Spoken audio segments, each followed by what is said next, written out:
All I know is knowing. All you know is guessing. The OE be blowing. And he's still in adolescence. All right.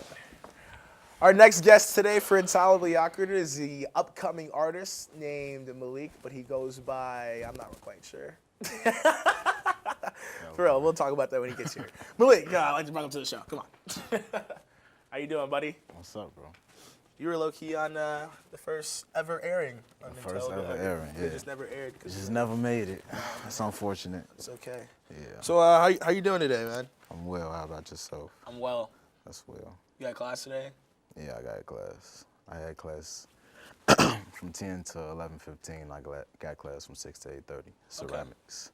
Ceramics? Yeah. How do you like that class? It's a pretty good class. Like, people don't like it because it's like, I don't really want to say why they don't like it, because then, you know, I can't say why people don't like it. But it's basically because it's hard to do. And sometimes the people around us, they think that we've been doing it for so long, you know, and so our grades might be kind of rough, you know.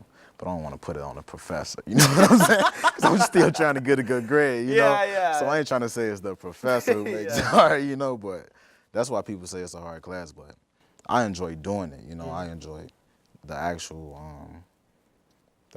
like molding of my like things that I think of, you know. It's nice to see how clay turns into something that you made, you know. So it takes like a lot of artistic discipline For sure. to be in that class. Right. So I'm sure you know about artistic discipline. You're an artist that's Yeah. Just released a mixtape. No, or I so- didn't. I or a just released single? the song, yeah. Yeah, released a single. Yeah. So how does that go, and how is your music production going? Basically, actually, my name is FADAH. That's Oh yeah, my rapper I see. I thought it was Yeah. FADAH, but I didn't want to say it and be Right, wrong, and right. then be even more awkward. So Right, I was right. like, I'm gonna just have him say it. I understand. FADAH. Came with the song back to back. I heard it. Yeah, back to back. It's pretty nice. Yeah, you like it, bro? I like this. That's what's up, bro. I'm glad you like it, bro. It was you who actually got me into my movement on campus, bro. Oh yeah. Yeah, bro. Like, for real, because Very you, honored to hear that. like, seriously, though, because you were the first one to find anybody with, able to record on campus, I should say. Not a studio. I was going to say a studio, but this is a studio. We was just in a dorm room, you know? We made it to a studio. Right. We turned it into a studio, but you were the first one who kicked me off to that, because I didn't think it was possible to even sound good in a dorm room. But once I found that out, I took off, you know. You know how that go. You know how that goes. Yeah. Yes. So what type of subjects or music do you like to work with? Can you elaborate on that? So where do you find an inspiration for your art? Basically, where I'm from Chicago. Yeah, I'm from Chicago, the south side of Chicago. And it's like, I was like, Okay. one more time. All right, go ahead. But yeah, though. They better win today. But yeah, go ahead. I'm sure they will.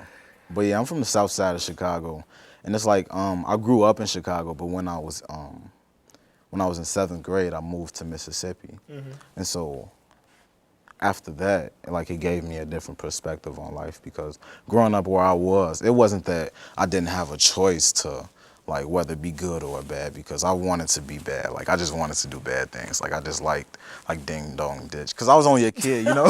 Like, I just liked doing bad things, you know, like throwing eggs on Halloween, because it was fun, you know? Everybody likes doing bad things. Sometimes like, it is it's pretty, fun. That's what I'm saying. I Like, it's pretty understand. fun. Like, everybody wish that they can just That's live our their nature. life like being bad, right? But it's like, in reality, we know we have to be model citizens, I guess. But yeah, though, when I moved to Mississippi, it started to give me a different perspective on life, because I basically started to see what real life was about, because I was like in the middle of nowhere, you know. Like, my granddad, he owns like 149 acres of land. That's a lot of land. Yeah, and So we you were just just like, chilling out there. yeah, but it was terrible. You know, when I first moved there, it was terrible, because like I'm from neighbors and neighbors and neighbors and buildings and buildings and buildings, and now I'm just here with with cotton and trees, you know. And so it was a game changer for me. But at the same time, I took advantage of it. You know, when I became a really popular person down there. Like, if I wouldn't have moved to Mississippi, I wouldn't have had the confidence to even get into music, you know. Because when I moved down there, I would come back to Chicago and go shopping, like somewhere really cheap, like super cheap on the clearance rack, you know? Yeah. Just didn't have the money for it. Yeah. And I'd go back to Mississippi and they'd be like, where did you get that from? Like, that is amazing, you know, like, Yeah. oh my God. And so like, that basically gave me a name, so to speak, and it gave me the confidence that like people look at me and I have talent, so I need to be showing this talent while people are still looking at me, because that'll get people to continue to look at me. So I actually started when I was in Mississippi, but I didn't take it seriously. You know, I was only a kid. It was just a lunchroom rap. You know how that goes. You Just be at the lunch freestyling? table. Yeah, you know, little stuff like that. Write some raps, We come be to the lunch. And, freestyling on the rap like, I though. can't wait till lunch. I got to show y'all this song I wrote yesterday. Like, that's when you know it's something serious. Yeah. But it was like that, and I never took it seriously, you know, because nobody really ever liked my music. You know, everybody was always like, "Oh, that's D's own." Like, it's not so and so. It was never up to standards for the people around me. So I never took it seriously until I moved back to Chicago. When I moved back to Chicago, I was in 11th grade. So I moved back, and then the next day, after the day I moved back, was the first day of my junior year of high school. So it all happened really fast, you know. But when I came back to Chicago, I had already had friends from the neighborhood I grew up in, around my grandma's house. And like one of the guys told me about a studio downtown called U Media. That's where Chance the Rapper used to rap at. U Media. Yeah, U Media. Chance the Rapper and Taylor Bennett. I wasn't in there at the time that Chance the Rapper was in there, but I used to be in there when Taylor Bennett was in there. What's the rapping, studio like? Like, where is it? It's actually in a library. It's in Harold Washington Library downtown. I keep hearing about Yeah, that, man. That's yeah. the same place? Yeah, it's the same place, bro. Downtown. Downtown, bro. We need to hit that. But we can't go. It's only for people in high school. It's only for kids in high school. Okay. That's the great thing about the program, though, because we are just going there and like, we finna do this. Y'all take a break. You know, like we'll really take over, but it gives them that opportunity. It gave us that opportunity to show what we had, you know. So that once I started getting into the studio and I was able to like go home and listen to my music, like in my headphones, like that's what really gave me like, oh my God, like this is me. You know? Like, to be honest, it wasn't even that good. But when you hear yourself, like, it's yours. You hear yourself, it's yours, and it's like I can be great at this. Like this is me. And at first I used to like lie in my music, tell stories, you know, like I got big cars, you know, big jewelry, yeah, you know, stuff like that, big money, you know. But like once I started growing up and I started seeing like everybody around me was rapping about the same thing, so I'm like, well, yeah, it came to a point to where I said I just have to rap about what's going on around me because my life is not boring, you know. So it's like I can just rap about my own life and then just still be interesting, you know. And so once I put that aspect into my music, and it's so crazy because like I put that aspect into my music thinking that I wasn't going to be accepted exactly how I wasn't accepted when I was doing what people wanted. But it's like once I put that aspect of myself into my music, like that's when people really started to like, dang, that's nice, you know. So it was around my senior year of high school, and I started going to different studios or whatnot. And I don't know, I had to pay money for them, like, but I never liked paying for studio time. I understand. So what would be the advice that you would give a aspiring artist, even if it isn't in just the musical field, just like doing whatever they want to do? Like, what would you tell them? Stay focused. And you can't aspire if you're not working. You know what I'm saying? Like, you can't just wake up every morning like, oh my God, I'm gonna own my own restaurant one day and just lay there all day.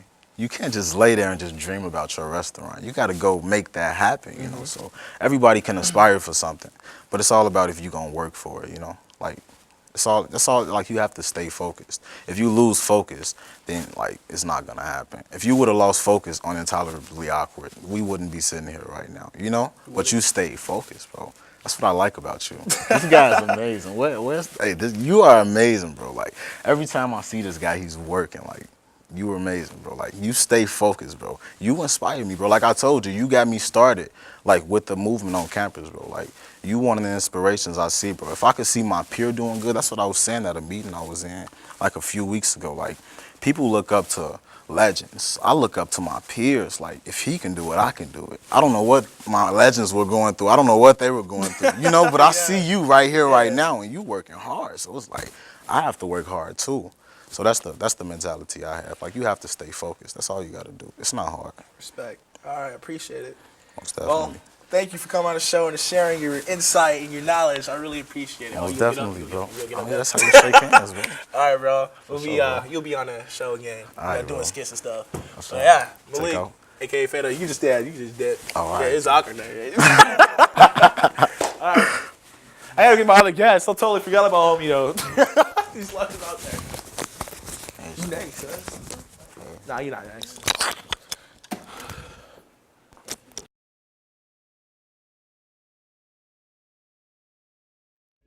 Big hits for a little guy, you know what I'm saying? And you got gold on your neck too? That's crazy. That's nice. Christ on your neck. That's nice. I like that.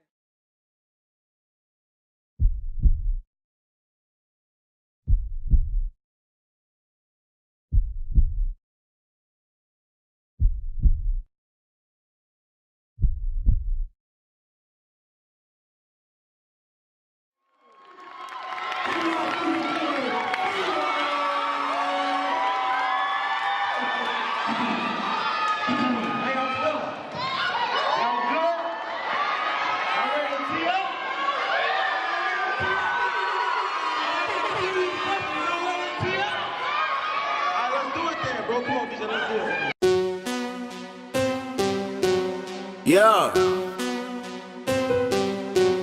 Taz, what up? Chuck Addicts, what up?